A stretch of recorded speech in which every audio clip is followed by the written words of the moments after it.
ভাই বোনের এই দ্বন্দ্ব কিন্তু আজকের না, এই দ্বন্দ্ব কিন্তু বহুত আগেকার। এই দ্বন্দ্বের কিছুটা হিন্টস কিন্তু অনেক আগেই রনের দিদি আমাদেরকে দিয়েছিল, এবং এই দ্বন্দ্ব যদিও ভিতরে ভিতরে চলেছিল তার কিছুটা আন্দাজ যদিও আমরা করতে পেরেছিলাম, কিন্তু পুরোটা প্রকাশ্যে আসেনি। আর সেই প্রকাশ্যে কিন্তু আজ এসে গেছে। হ্যালো এভরিওয়ান, কেমন আছো তোমরা? আশা করি ভালো আছো, আর আমিও ভালো আছি। আমার নতুন আরও একটি ভিডিওতে তোমাদের সবাইকে জানাই অনেক অনেক স্বাগত। আজকে আমি তোমাদের সাথে শেয়ার করব যে রন এখন কেমন রয়েছে এবং রনের মুখের স্পষ্ট কথাগুলো। তো বন্ধুরা, আমরা বেশ কিছুদিন আগেকার একটি ভিডিওতে দেখেছি যে তার দিদির কাছে একটা পার্সেল যায়, আর সেই পার্সেলেতে কিন্তু পিৎজা, বার্গার, এভরিথিং থাকে। আর সেখানে রনের দিদি একটা ভিডিও করে বলে যে পিৎজা, বার্গার কে পাঠিয়েছে সেটা কিন্তু আমি জানি, আমাদেরকে এগুলো পাঠিয়ে সিম্প্যাথি গেইন করবার কোনো প্রয়োজন নেই। দ্বন্দ্বটা যদিও দীপিকা এবং রনের মধ্যে ছিল, দুই ভাই বোনের মধ্যে ছিল, আর এই ভাই বোনের দ্বন্দ্ব কিন্তু সারা জীবনই প্রায় চলবে আর চলছে। তো ভাগনারা কি দোষ করেছে? ভাগনারা তো কোনো রকম দোষ করেনি। একজন ভাগনা এবং ভাগ্নি তার মামার কাছে অত্যন্ত প্রিয় হয়, আর সেই ভালোবাসার খাতির থেকেই রন বা পিত্তি দুজনে মিলে তাদেরকে পিৎজা এবং বার্গার পাঠায়, আর সেটা থেকেই শুরু হয় তাদের এই দ্বন্দ্বের সূত্রপাত।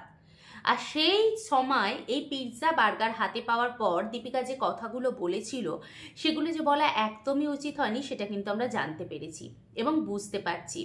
এবং সেই কথাগুলোর মাধ্যমে যে সে ইঙ্গিত দিয়েছে তার ভাইয়ের সাথে তার একটা খারাপ সম্পর্ক তৈরি অলরেডি হয়ে গেছে, সেটা কিন্তু আজকের ঘটনার সঙ্গে প্রমাণিত।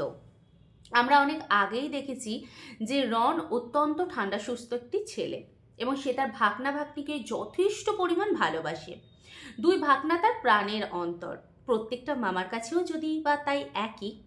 তারপরও তার দিদি কখনোই চায় না যে তার ছেলেদেরকে সে ভালোবাসুক।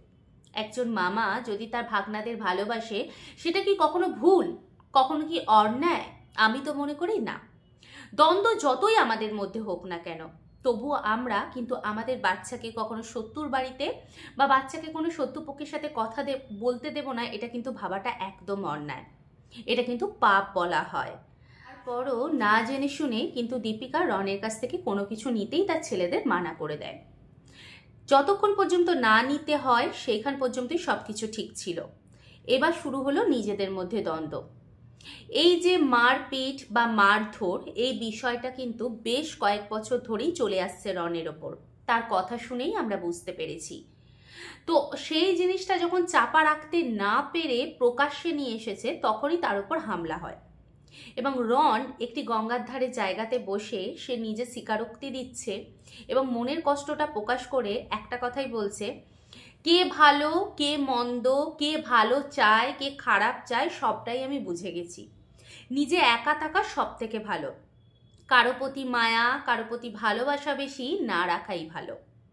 এটা নিজে মুখে কিন্তু রন বলল, এবং পিত্তি আর রন গঙ্গার ধারে বসে নিজেদের মধ্যে সুন্দর এই কথোপকথন করছিল।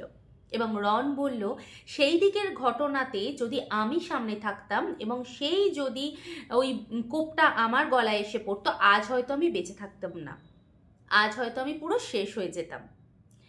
ইনফ্যাক্ট এই কথাটার মধ্যে কতটা কষ্ট জড়িয়ে রয়েছে, কতটা মায়া, কতটা দুঃখ জড়িয়ে রয়েছে আমরা বুঝতে পারছি।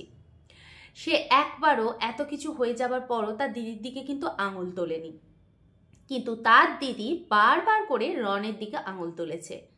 এত কিছু ঘটনা হয়ে যাবার পর অবশেষে হয়তো আমরা এটাও দেখতে পারি যে রনের সঙ্গে তার দিদির সম্পর্ক সুনির্দিষ্ট হয়েছে, কারণ এই সম্পর্কটা এমনই একটা সুন্দর সম্পর্ক, যেই সম্পর্কটা কখনোই আমরা শেষ করতে পারি না, বিশেষ করে রক্তের সম্পর্ককে।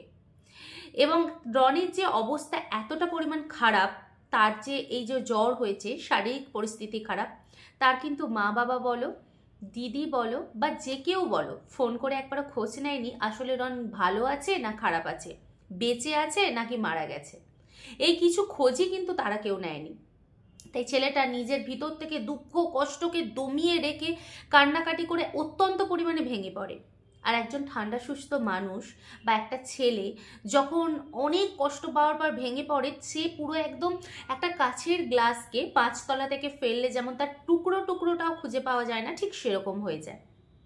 আর এই অবস্থায় না দেখতে পেয়ে তার স্ত্রী পৃথ্বী কিন্তু তার পাশে এসে দাঁড়ায় এবং অবশেষে রন আর পৃথ্বী দুজনে মিলে একসঙ্গে থাকাতে, দুজনে মিলে একসঙ্গে সময় কাটাতে রন স্বাভাবিক হয়ে উঠেছে। কিন্তু আদৌ কি স্বাভাবিক হয়ে উঠেছে? সে যতই স্বাভাবিক হওয়ার চেষ্টা করুক না কেন, সেদিন ওর সঙ্গে যে যে ঘটনা ঘটেছিল সে কখনোই ভুলতে পারবে না, সে কখনোই ভুলতে চায়ই না। আসলে যে ঘটনা ঘটছে সেই ঘটনাগুলো যদি আমাদের নিজেদের লোকেরা ঘটায় বা নিজেদের লোকেরা আমাদেরকে মারবার চেষ্টা করে বা নিজেদের মা বাবা যদি আমাদের এগেনস্টে চলে যায়, তাহলে কিন্তু আমাদের খুব কষ্ট হয়। আর সেই জন্যই ছেলেটা কুমড়ে কুমড়ে ভিতর থেকে পুরো ভেঙে পড়ছে। যদি সময়ের সাথে সাথে সব কিছুই ঠিক হয়ে যাবে, সময়ের সাথে সাথে সব কিছুই ভালো হবে। আরও একটা কথা, যেটা হচ্ছে যে ভাই এত টাকা খরচ করে, এত কষ্ট করে ইউটিউব জগতে দাঁড়িয়ে এত টাকা কামিয়ে সুন্দরভাবে ঘর বানালো, নিজের ইনকামে নিজের পরিশ্রম দিয়ে ঘরটা বানালো, সেই ঘরেতে তার দিদি এসে রাজত্ব করছে, কিন্তু সেই বাড়িতে পা রাখার অধিকার রনের নেই। সেই বাড়িতে পা রাখার কোনো রকম নাম নিশানাই নেই। যেই বাড়ির বউ এবং স্বামী দুজনে মিলে খেটে এত সুন্দর ঘর করে তারা সুন্দর করে সংসার পাতবে স্বপ্ন দেখেছে, সেই বাড়ির প্রতি বিন্দু বিসর্গ কোনো রকম তাদের কোনো রকম পা রাখার অধিকার দেওয়া হচ্ছে না। রনের দিদি কতটা ডেঞ্জারাস মহিলা আমরা নিশ্চয়ই বুঝতে পারছি। সময়ের সাথে সাথে আরও অনেক কিছু প্রকাশ্যে আসবে, তবে একটা কথা বলতে পারি, এই যে সব কিছু চক্রান্ত, এর পিছনে কিন্তু একজন মাস্টার মাইন্ড আছেন, আর সেই মাস্টার মাইন্ড হচ্ছে আমাদের পুলিশ জামাইবাবু, রনের জামাইবাবু। পুলিশত্বের সঙ্গে সঙ্গে খুব সুন্দরভাবে কূটনৈতিকটাকেও অর্জন করেছেন এবং সেই অর্জনের ফলেই আমরা সোশ্যাল মিডিয়ায় দেখতে পাচ্ছি। তবে একটা কথাই বলবো, পারিবারিক ঝামেলা, ভাই বোনের ঝামেলা একদিন না একদিন ঠিক হয়ে যাবেই। তাই তুমি জামাইবাবু হও বা যাই হও না কেন, একটা সময় এসে দিদি তোমাকে ডিনাই না করতে পারলেও তার ভাইয়ের সঙ্গে সম্পর্কটাও কিন্তু নষ্ট করবে না। যাই হোক বন্ধুরা, আজকের ভিডিওটা এতটুকু। পরবর্তী ভিডিওর জন্য অপেক্ষা করার, প্লিজ সাবস্ক্রাইব করে দিও, কারণ পরবর্তী ভিডিও আরও ধামাকাদার আসছে। ভালো থেকো। আর আমার প্রত্যেকটা ভিডিও তোমরা দেখতে পারো, প্রত্যেকটা ভিডিও যদি তোমাদের খুব খুব খুব ভালো লাগে, ফ্রেন্ডস এবং ফ্যামিলির সাথে শেয়ারও করতে পারো। Bye bye.